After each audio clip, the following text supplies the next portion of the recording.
Okay, so here is a little tutorial about how I blend.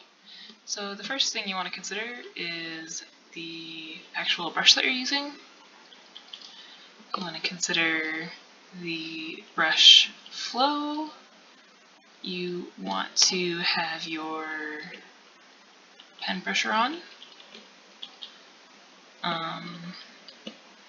And these are kind of the big three things that are important for how I personally blend.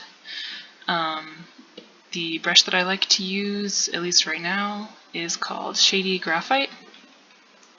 It is a Kyle brush. So the Kyle brushes come just standard with Photoshop.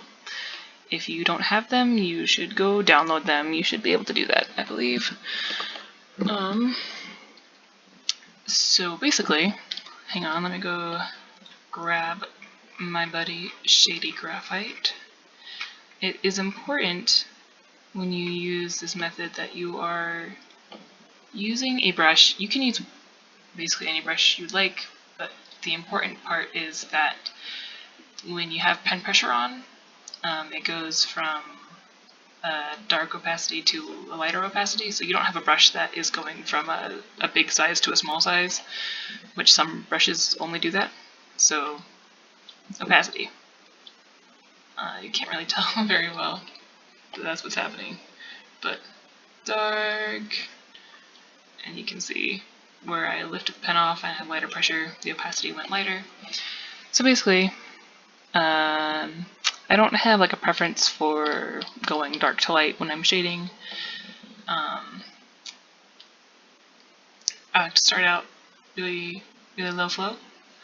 Having a low flow, I find, is a great way to do things because it just makes things really nice and soft. When I turn the flow up for this, it would make it much more difficult for me to blend. So I go really low. And we're gonna just blend out a little thing as a demo. And this is just using the regular brush. Obviously I have a different brush tool on, like a different actual brush. Well, that's really confusing to say.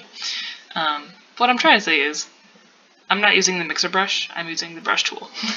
And in the brush tool I'm using Shady Graphite. Anyway, so what we would do is we would find a lighter color that we want to blend to, because we cannot get darker than black to blend to.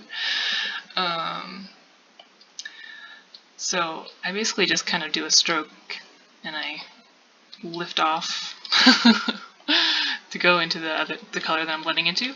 And the reason I do this is I'm trying to find transition colors, and that's why the opacity is important. It's important that the pen that it goes to lighter opacity, because that's how we find our transition colors.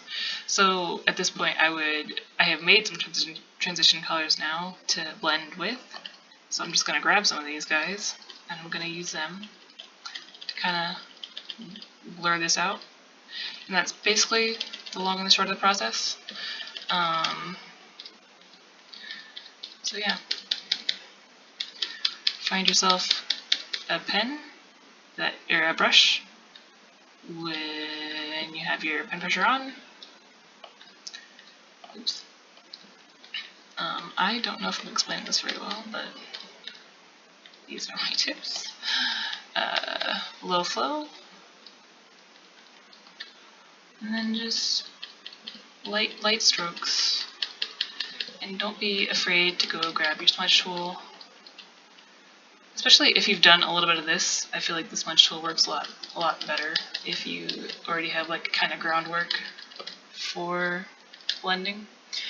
The default brush that's on the smudge tool is kind of garbage.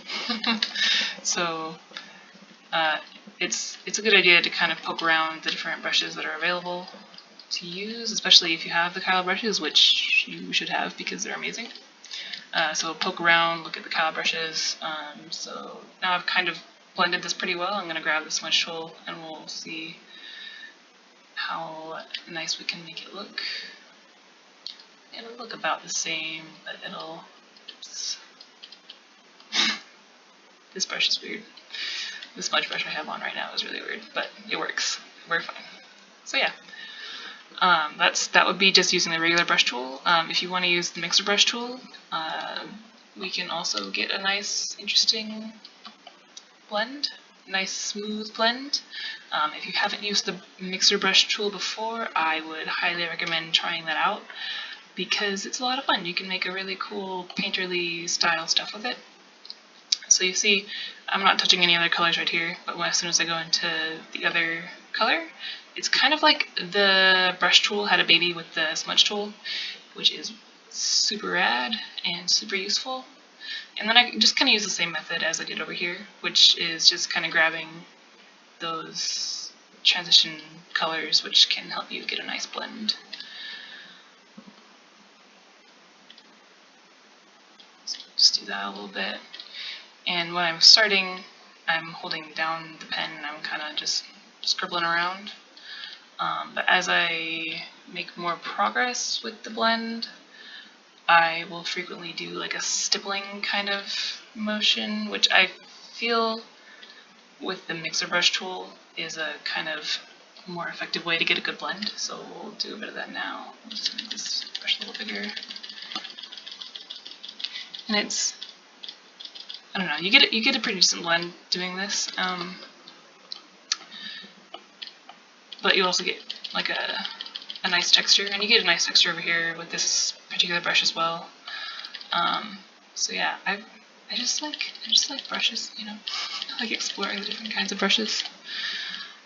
So yeah, here is what this looks like. And if you're using the mixer brush tool, definitely play with the settings up here, because you can get the mixer brush tool to act and behave in a lot of interesting and strange ways. Like right now, it's really mixy.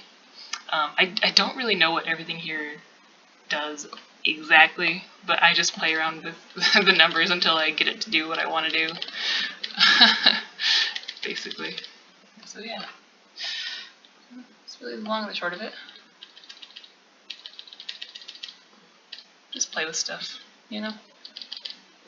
Ta-da!